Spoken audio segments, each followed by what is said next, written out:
എന്താണ് തോന്നുന്നത് ഇപ്പം കേരളത്തില് UDF ആയിരിക്കും അതോ LDF കണ്ടിന്യൂഷൻ ആയിരിക്കും, എന്തായിരിക്കും സംഭവിക്കുന്നത്? LDF വരണം എന്നാണ് ആഗ്രഹം.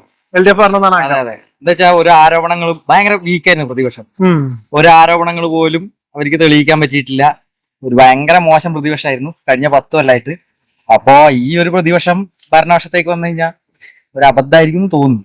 ഓക്കെ. അല്ല, മൊത്തത്തിൽ കമ്മ്യൂണിസ്റ്റുകാർ പ്രതിപക്ഷത്തിൽ നിന്നാൽ നല്ലതാണ് എന്നൊരു അഭിപ്രായം ഉണ്ട് കേരളത്തിൽ. സ്വാഭാവികമായിട്ട് ഭരണപക്ഷത്ത് നിന്നാലും പ്രതിപക്ഷത്ത് നിന്നാലും കമ്മ്യൂണിസ്റ്റുകാർ നല്ലതായിരിക്കണം എന്നാണ് പൊതുവെയുള്ള ഒരു സാധനം. പക്ഷെ പ്രതിപക്ഷത്ത് നിൽക്കുക എന്ന് പറഞ്ഞു കഴിഞ്ഞാൽ അതിനുവേണ്ടി തോറ്റു കൊടുക്കുക എന്ന് പറയുന്നത് ഒരു മോശം പരിപാടിയല്ല. ഇത് ആര് വരും? ഇവര് തമ്മിൽ അങ്ങോട്ടും ഇങ്ങോട്ടും അടിയല്ലേ. മുഖ്യമന്ത്രി ആരാവണം? Chennithala ആവണോ, VD Satheesan ആവണോ, KC വേണോലാക്കണം? ഇവരൊന്ന് തീരുമാനിക്കട്ടെ. എന്നിട്ട് ഇവര് തന്നെ ഇപ്പൊ ഒരു വല്ലാത്തൊരു അവസ്ഥയിലേക്ക് കൂടിയാണ് കോൺഗ്രസ്സുകാർ പോകുന്നത്. സ്വാഭാവികമായിട്ടും ഇവര് വന്നു കഴിഞ്ഞാൽ ഇനി എങ്ങനെ, ഒന്നാമത് എല്ലാ സാമുദായിക സംഘടന പ്രീതിപ്പെടുത്തേണ്ടി വരും. പിന്നെ എല്ലാ രീതിയിലും എല്ലാ അഡ്ജസ്റ്റ്മെന്റിനും തയ്യാറാവേണ്ടി വരും. ക്രിസ്ത്യൻസിനെ നോക്കണം, മുസ്ലിംസിനെ നോക്കണം, മറ്റേ ഇവരെ നോക്കണം, അവരെ നോക്കണം, മതസംഘടനകൾ, നായർ സംഘടനകൾ, ഇവരൊക്കെ പ്രീതിപ്പെടുത്തിക്കൊണ്ട് മാത്രമേ മന്ത്രിസ്ഥാനങ്ങൾ പോലും കൊടുക്കാൻ പറ്റൂ.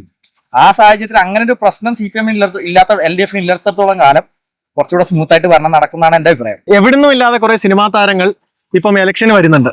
പെട്ടെന്ന് വന്നതാണ്. ഇപ്പം സിനിമാ താരം അല്ലെന്ന് പറഞ്ഞാൽ സെലിബ്രേറ്റ് ചെയ്തതിൽ നമുക്ക് അഖിൽ മാരാറിനെ പറയാം, അതേപോലെ തന്നെ ഇപ്പൊ എറണാകുളത്ത് മത്സരിക്കുന്ന അഞ്ജലിയെ പറയാം, അതേപോലെ തന്നെ പിഷാരടിയെ നമുക്ക് പറയാം.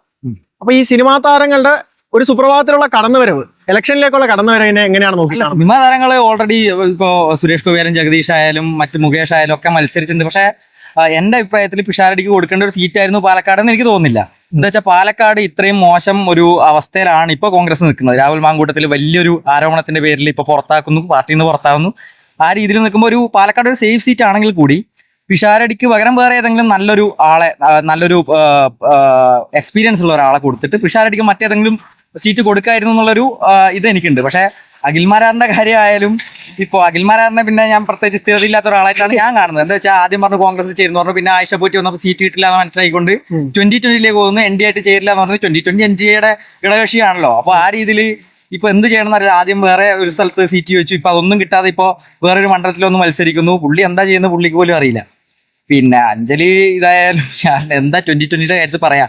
ഇവരൊരു ബിഗ് ബോസ് പോലെ കുറച്ച് നടിമാരെ കൊണ്ടുവന്ന് അവർക്ക് വോട്ടിംഗ് റൈറ്റ് ഉണ്ടോ എന്നുള്ള കാര്യം പോലും ചെക്ക് ചെയ്യാതെ ഒരു ബേസിക് ആയിട്ടുള്ള, നമ്മളെ ഒരു ഇലക്ഷൻ ഒരാളെ കണ്ടസ്റ്റ് ചെയ്യുമ്പോൾ അവർക്ക് വോട്ടവകാശം ഉണ്ടോ എന്നെങ്കിൽ മിനിമം നോക്കുമല്ലോ, അതുപോലും നോക്കാതെ 3-4 കൊണ്ടിരുന്നു. അവരൊക്കെ ഇത്തരത്തിലൊരു വോട്ടിംഗ് റൈറ്റ് ഇല്ല എന്ന് പറഞ്ഞിട്ട് പിന്നെ പോകുന്നു, ലിസ്റ്റിലില്ല. ഇത്തരം ഒരു അവസ്ഥയൊന്നും ഒരു പാർട്ടിക്കും അല്ല. വെറും കോമാളിയായി മാറുകയാണ് ഈ ടെക്സ് ആബു എന്നാണ് പറയാനുള്ളത്. അത് ഓൾറെഡി NDAയിലായപ്പോ അങ്ങനെയാണെന്ന് കാഴ്ചപ്പാടുണ്ട് മൊത്തത്തിലല്ലോ. ഓക്കെ, ശരി എന്നാ ബ്രോ. ശരി, okay, thanks bro, thank you so much.